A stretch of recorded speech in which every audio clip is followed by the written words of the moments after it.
प्राचीन काल में राक्षस अपनी तपस्या के बल पर ऐसी शक्तियां प्राप्त कर लेते थे जिनके सामने टिकना देवताओं के लिए भी मुश्किल हो जाता था। राक्षस अपनी शक्तियों का प्रयोग करके आतंक और भय फैलाते थे। ऐसी ही एक घटना रक्तबीज नाम के राक्षस से जुड़ी है। रक्तबीज का अंत माँ काली के हाथों हुआ, लेकिन इस दौरान गलती से माँ काली का पांव भगवान शिव के ऊपर आ गया था। आइए जानते हैं उस घटना के बारे में। नमस्कार दोस्तों, द डिवाइन थ्योरी में आपका स्वागत है। आज हम माता महाकाली की एक अद्भुत कथा का विस्तार से वर्णन करेंगे। तो आइए शुरू करते हैं। माँ दुर्गा का ही दूसरा रूप काली है। माता दुर्गा देवताओं की रक्षा के लिए कई बार प्रकट हुई है। उन्होंने राक्षसों के संहार के लिए कई अवतार लिए। शुंभ निशुंभ, धूम्र विलोचन, महिषासुर आदि दानों का संहार देवी दुर्गा द्वारा ही संभव था। रक्तबीज भी एक दानव था। मार्कंडेय पुराण के अनुसार दुर्गा सप्तशती के 8वें अध्याय में रक्तबीज वध का वर्णन किया गया है। यह उस समय की बात है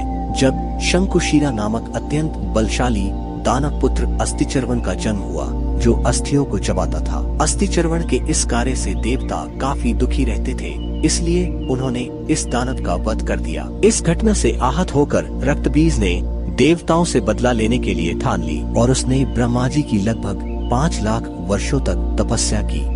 परिणाम स्वरूप ब्रह्मा जी ने प्रसन्न होकर रक्तबीज से कहा कि मैं तुम्हारी तपस्या से प्रसन्न हूँ, कहो क्या चाहिए। रक्तबीज ने भगवान ब्रह्मा जी से अमर होने का वरदान मांगा और कहा कि हिरण्यकश्यप की तरह मुझे देवता, दानव, गंधर्व आदि कोई भी मुझे ना मार सके, ऐसा वरदान दीजिए। ब्रह्मा जी ने खुश होकर उसे यह वरदान दिया और साथ ही यह भी वरदान दिया कि युद्ध में अगर रक्तबीज के शरीर से एक भी रक्त की बूंद जमीन पर गिरेगी तो उससे मेरा रक्तबीज जम लेगा और एक स्त्री के अलावा अन्य कोई भी तुम्हें नहीं मार सकता। यह वरदान पाते ही रक्तबीज ने कई युद्ध लड़े, देवताओं को भी पराजित कर दिया। धीरे धीरे धरती पर उसका दुराचार बढ़ गया। सभी देवता इकट्ठे होकर माँ दुर्गा की शरण में गए और रक्तबीज को मारने की प्रार्थना की। देवताओं द्वारा सहायता के लिए प्रार्थना करने पर देवी दुर्गा ने देवताओं को आश्वस्त किया कि वह रक्तबीज का हरण करेगी। दूसरी तरफ रक्तबीज वरदान का लगातार दुरुपयोग कर रहा था।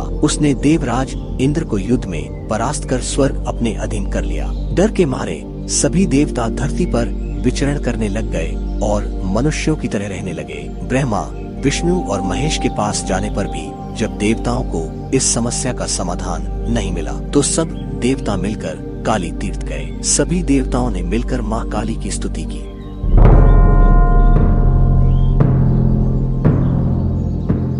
प्रसन्न होकर माँ दुर्गा ने देवताओं को दर्शन दिए और जिस स्थान पर देवताओं द्वारा माँ काली की स्तुति की गई, उस स्थान को काली तीर्थ के नाम से जाना गया। देवी दुर्गा ने रक्तबीज का संहार करने का वचन दिया। आगे नारद मुनि रक्तबीज को बताते हैं कि तीनों लोक के देवता भगवान शिव बहुत धैर्यवान है। वहाँ पर एक बहुत सुंदर स्त्री भी रहती है। रक्तबीज माता पार्वती का रूप धारण करके भोलेनाथ के पास गया, लेकिन भगवान शिव तुरंत ही उसे पहचान गए और श्राप दिया कि जिस माता कालिका का तुमने वेश धारण किया है वही माता तुम्हारा संहार करेंगी। स्वयं को अपमानित महसूस करते हुए रक्तबीज अपने दरबार में आ गया और साथ ही राक्षसों से मंत्रणा की। जैसा कि आप जानते हैं, रक्तबीज और महाकाली की लड़ाई बहुत भयंकर हुई थी। सभी साथियों से मंत्रणा करने के पश्चात रक्तबीज ने राक्षसों को आदेश दिया कि जाओ, तुम पार्वती को लेकर आओ, अगर नहीं आए तो उसे जबरदस्ती लेकर आना। रक्तबीज की आज्ञा का पालन करते हुए राक्षस कैलाश पर्वत की तरफ बढ़ते हैं। वहाँ पर माता पार्वती के पास जाते ही भस्म हो जाते। जो राक्षस बच जाते हैं वो रक्तबीज को आकर सारी बात बताते हैं। जिन असुरों का माता पार्वती द्वारा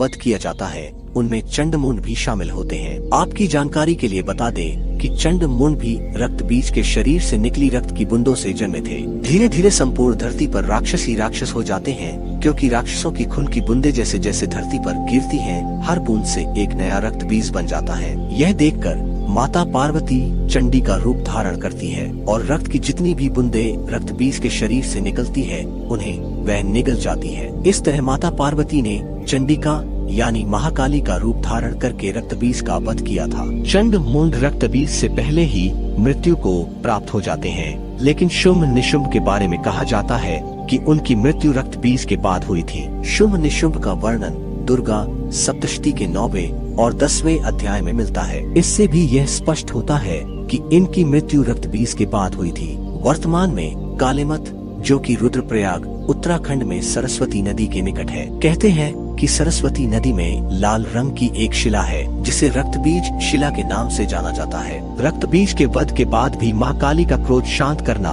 भगवान शिव के लिए भी आसान नहीं था। इसलिए भगवान शिव काली मां के मार्ग में लेट गए। क्रोधित मां काली ने जैसे ही भगवान शिव के ऊपर पांव रखा, वो झिझक कर ठहर गई और उनकी जिह्वा बाहर आ गई और गुस्सा शांत हो गया। इस तरह भगवान शिव ने देवताओं की मदद की और मां काली के गुस्से को शांत किया, जो सृष्टि के लिए भयानक हो सकता था। तो दोस्तों, आपको रक्तबीज की कथा कैसी लगी, कमेंट करके अपनी राय अवश्य दें। साथ ही यह वीडियो अपने मित्रों के साथ शेयर जरूर करें और माता महाकाली की कृपा पाने के लिए इस चैनल को सब्सक्राइब और शेयर अवश्य करें।